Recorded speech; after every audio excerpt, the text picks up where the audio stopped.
Do you consider yourself a pro Stardew Valley player? Well, I bet you don't know all these tips. If you do know all these tips and tricks, comment the word pickle. Some cozy gamers aren't always looking to jump into combat. Sometimes we just want to relax by tending to crops and going fishing. But sooner or later, our progress gets locked behind going into the mines for some rare resource, as well as getting the star drop at floor 100. So, I made this post asking you guys, the pro Stardew Valley players, to give me your very best tips. Let's get right to it. When the railroad becomes accessible on the 3rd of summer, there will be a chance that a train might pass by. You have to look. Why? Because you might have a chance of getting the leprechaun shoes. The leprechaun shoes are really overpowered in the early game as they provide +2 defense and +1 immunity, which means you'll be taking a lot less damage and be less susceptible to debuffs like the slime slowing debuff. It's much stronger than anything you can get until you reach floor 80 in the mines. Now, as for combat itself, flying enemies are my worst nightmare, and I'm sure a lot of you cozy gamers too. Well, I have an awesome tip for you. Fight enemies while you are facing upwards and they are facing downwards. They have an easier to hit hitbox, and since you'll be hitting them more, you'll be taking a lot less damage. Now those pesky serpents in the skull cavern will be a walk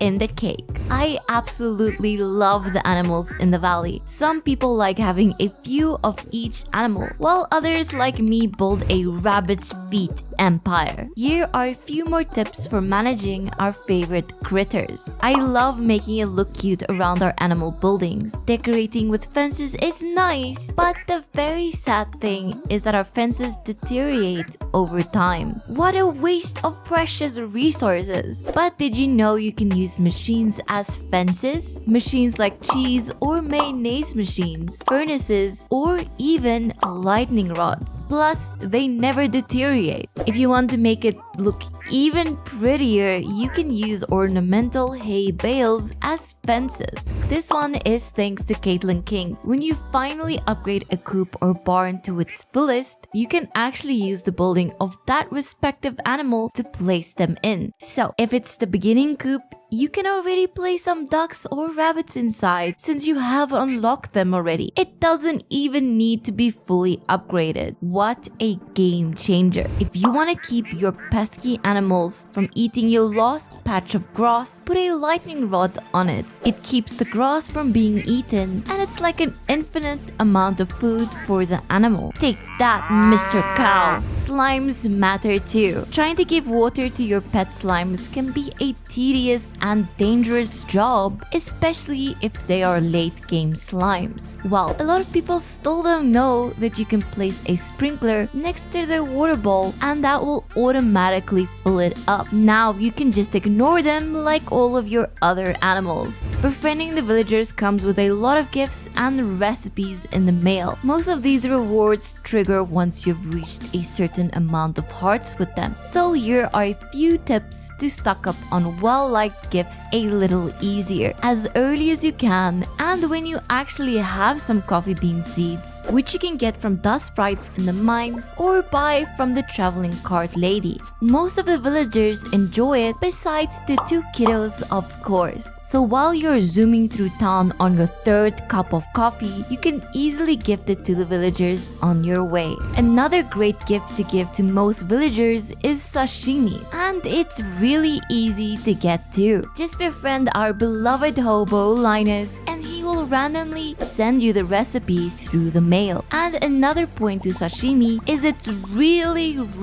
easy to make. Just use any fish as an ingredient and that's all you need. Just be careful not to put any valuable fish in your fridge like one you need for the community center or even a legendary fish. Here is the most pro tip of all. Don't marry Shane. He will make your house a mess and you can't fix him. I got a bunch of excellent gameplay tips, so let's do a quick fire round. Only go Foragable Hunting on Fridays. They reset on Saturdays, so you don't have to waste any time in running around the map on other days of the week. It can take quite a while to run through the forest, which you could have spent making Pam drunker. This next step is for my fellow PC Master Race players. Did you know you can switch through your hotbars with the tab key? Just imagine the time you could have saved knowing this tip. Snake vertebrae are like those things of mystical legends. You always hear about them but can never find it yourself. Well, I have a pretty neat tip for you from Giant Bearded Face. When you see an artifact spot on your Ginger Island farm and it doesn't give you a vertebrae, just reset the day. Then just keep doing it until you find it. But you do have to till an extra spot before you can get the artifact spot. So till 1 extra the first time and the second time till 2 extra. You can keep repeating this process until you find the actual artifact. Have you ever accidentally displaced your Scarecrow? Well, if you place it on top of some flooring, it will be much more stable and you won't lose it. Boycott Pierre by buying deluxe speed grow from Sandy on Thursdays for much cheaper than the general store scammer does. Did you know that Gus has a special dish of the day? Every day Gus adds a random dish to the menu. I guess he likes doing something different every day. That's kinda cool. Krobus takes this even further by selling 4 random dishes a day.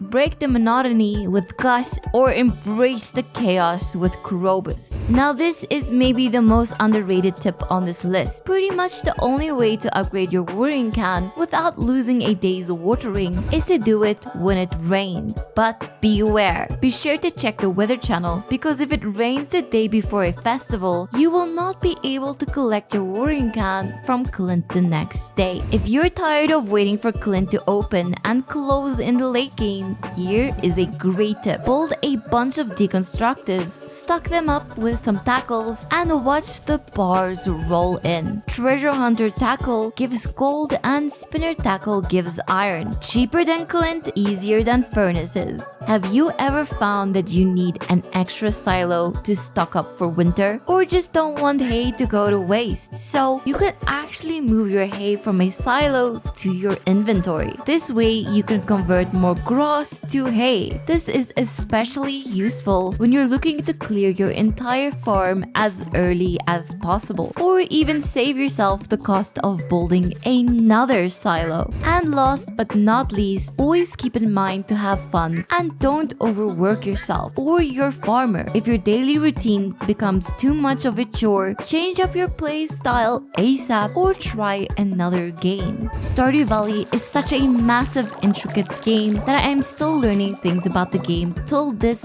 very day. Remember to comment the word pickle if you knew all of these tips. I am curious to know how knowledgeable my fellow farmers are. Anyways, thank you so much for watching this video. If you enjoyed watching it, leave a like, and hey, why not subscribe too? I will see you in the next video.